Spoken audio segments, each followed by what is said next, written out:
Hey folks, BlackCross here, and welcome back to Assassin's Creed 3. There is going to be a disclaimer for the first part of this video because, for whatever reason, my recording device, I tested it all the time, and it worked fine. Only to then check the playback for the actual recording, and it didn't record my audio. That pisses me off. I literally tested it and it worked just fine, only to then start the recording and it just didn't work. It's okay. But anyway, so yeah, the first part of this video is just me gonna be mostly kind of rambling a little bit, talking about everything and stuff like that. Meanwhile, the rest of the video is just, gonna be the gameplay, so I do apologize if it seems a bit weird at first, but if you're mostly here for the gameplay, it's not gonna be a big deal. But if you're mostly here to me talk, unfortunately you could blame the recording device for being such the most stupidest piece of garbage I've ever seen in my life. Anyway, so yeah, the first part of this video I was mostly talking about how I was sick for the past couple of weeks, so yeah, just trying to get over that. Also talking about my plans and everything like that for the game and stuff, and also trying to catch up on trying to do some of the homestead missions, and also just kind of doing a few side quest stuff here and there. So anyway guys, yeah, that's I just can't get over why I always test the audio before I actually do the recordings, and it played back fine. It played back fine, perfectly fine, no problems. For whatever reason, it just chose not to record my audio after the real recording. That just, man, I just can't get over this. Why does this happen to me? Anyway, guys, thank you for listening to me ramble for a little bit. I hope that the next recording, it will actually behave rather than be a son of a bitch. So thank you so much for understanding, and here's the rest of the game.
He was 8 months in the Kentucky frontier trapping and skinning elk.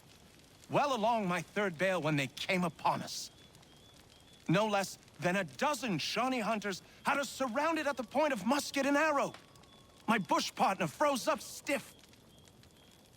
The fear chilled me the same but I managed to muster what little Shawnee I was knowing. The leader spoke too quick, but I gathered we was poaching, having crossed into their territory a month or so hence.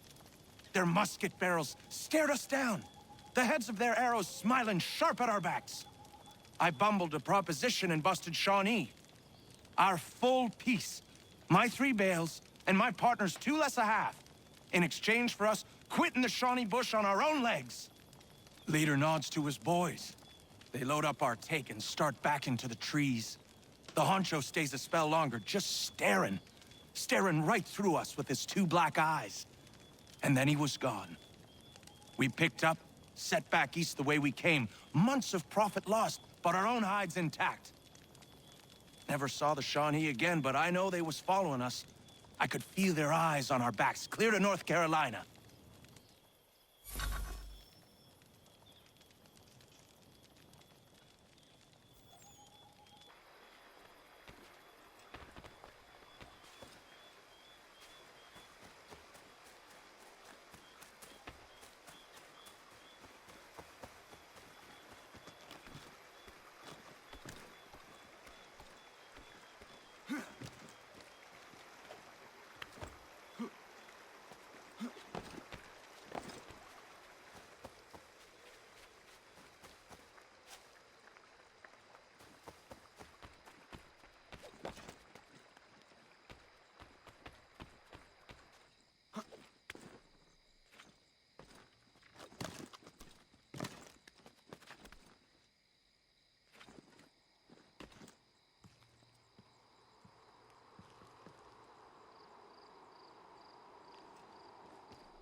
Take what you deserve, rebel.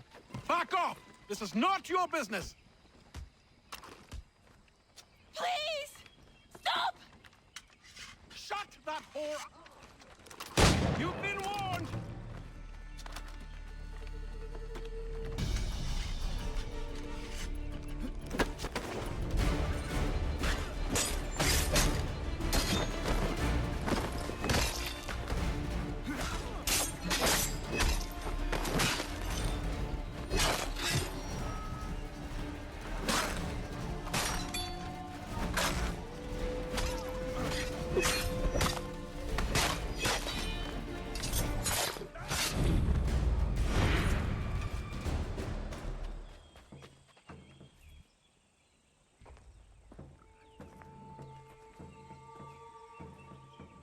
What happened? They demanded we give our entire yield to the crown. Warren refused. They killed our animals, salted our earth, then dragged us out. You saw what followed.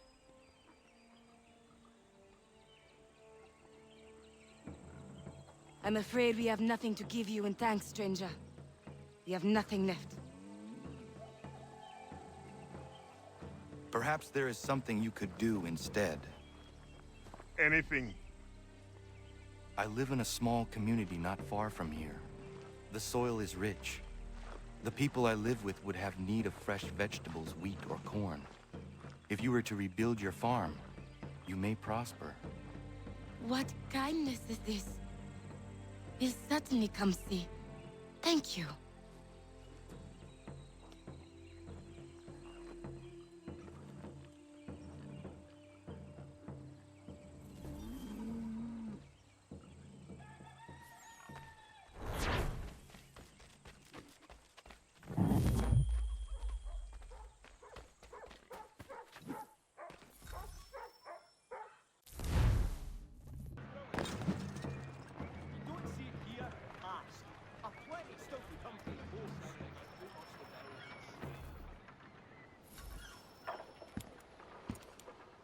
Ah, Connor. Hello again. What brings you to Boston? You. Would you excuse us, fellows?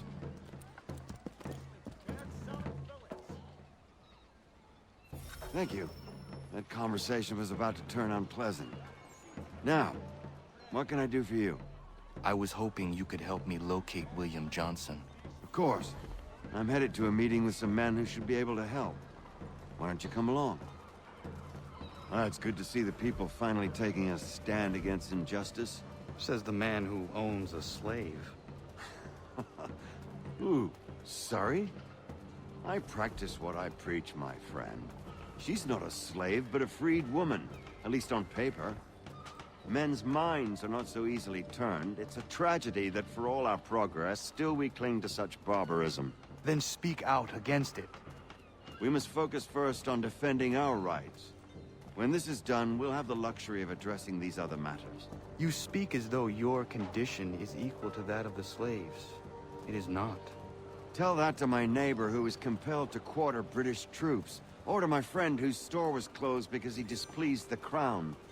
The people here are no freer than Surrey. You offer excuses instead of solutions. All people should be equal, and not in turns. It's in turns, or not at all. Hey! It's my home, no matter what you thieves called taxmen say! If the gums in Parliament who want to take my property, you tell them to sail across the pond and take it themselves! It's not open for discussion now. Open this door or these men will break it down. Ah! Ah, bollocks! We're coming in! I trust the mounting evidence is proof enough, Connor. Continue on. I shall meet you at our destination. Honorable gentlemen claim it is not so... Is that all you have?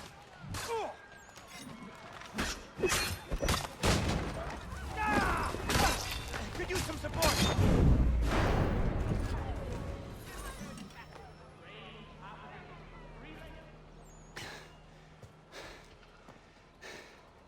Justice for once. I dare the governor to send more.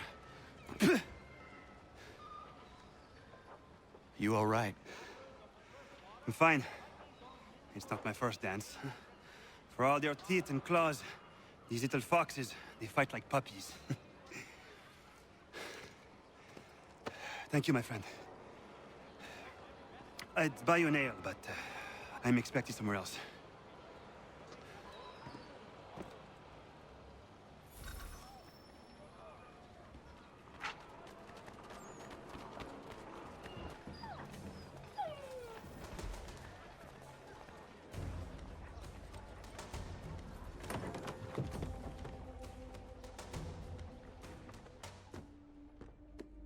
Connor, I'd like you to meet some like-minded friends. The owner of this fine establishment, William Molyneux, and the manager and chef of his newest venture, Stéphane Chaffeau. Ah, Connor and I just had a ball with some redcoats enforcing some taxmen outside my home. The collectors grow bolder and more forceful. Something we must address, Samuel. Then let us raise a banner. Something to let the people know that they are not alone. The docks are an angry place of late. Protesters picketing the latest shipments of British tea. The eyes of the city are upon that stage. A Bostonian without his tea is a dangerous beast. William Johnson is smuggling the tea off the ships. One of his men tried to sell me this. A sample of what I refused. But it's from those ships. No mistaking the stamp. He's charging a king's ransom. Must be he's making a mint off those who buy it. Where is he now? I've never met the man. May I ask why you seek him, Connor? He intends to purchase the land upon which my village stands, without the consent of my people. No doubt the revenue from his little smuggling endeavor is financing the acquisition. A tax enforced on tea grants a boon to smugglers. I'll wager the same men who levy the taxes are selling the tea. A stage requires a spectacle, and I may know the play.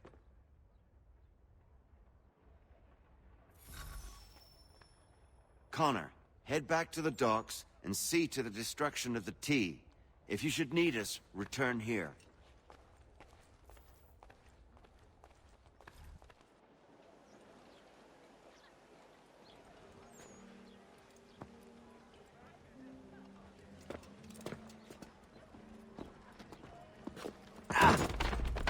Pardon me. Oh, come on, mate.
knows well the